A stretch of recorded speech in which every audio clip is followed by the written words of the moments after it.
नरेंद्र मोदी पंतप्रधान हे पूर्णपणे कॉम्प्रोमाइज झालेले आहेत आणि कॉम्प्रोमाइज झाल्यामुळे त्यांनी देशाच्या विरोधात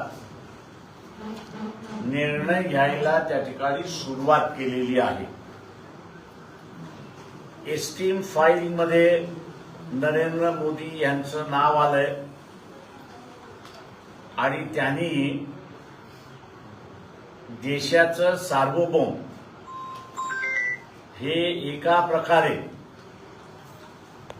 किंवा त्याने अमेरिकेसमोर घाण ठेवलंय अशी असणारी परिस्थिती आहे। आणि म्हणून आपण बघत असाल की या खाडी युद्धामध्ये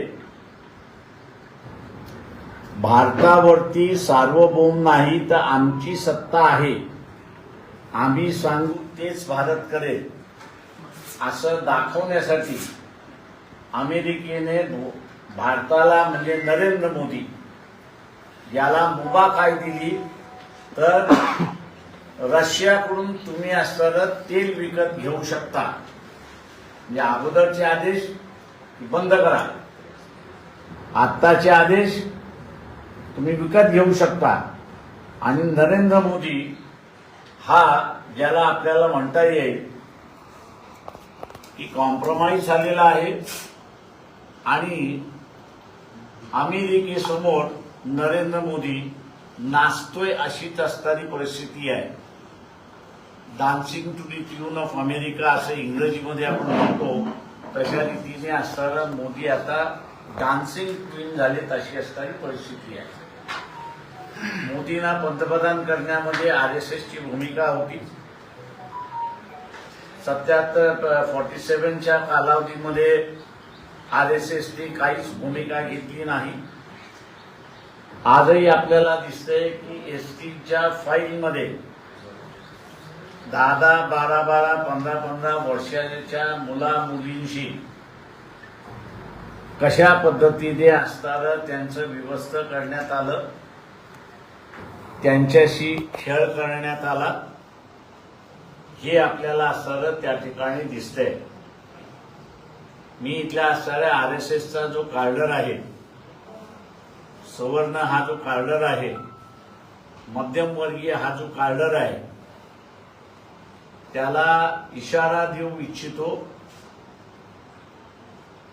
की जगभरामध्ये अनेक शहरांमध्ये अनेक राज्यांमध्ये तिथल्या मुली पळवल्या गेल्या, कुठे गेल्या याची माहिती नाही। भारतामध्ये सुद्धा तेच झालेलं आहे। नरेंद्र मोदी त्याचं प्रतीक आपल्याला असताना या ठिकाणी दिसतंय। म्हणून आरएसएसने जसं 1947 मध्ये भूमिका घेतली नाही, एस्टीम फाईल मध्ये नाव आल्यानंतर सुद्धा नरेंद्र मोदी आरएसएसने काहीही कारवाई घेतली नाही, भूमिका घेतली नाही।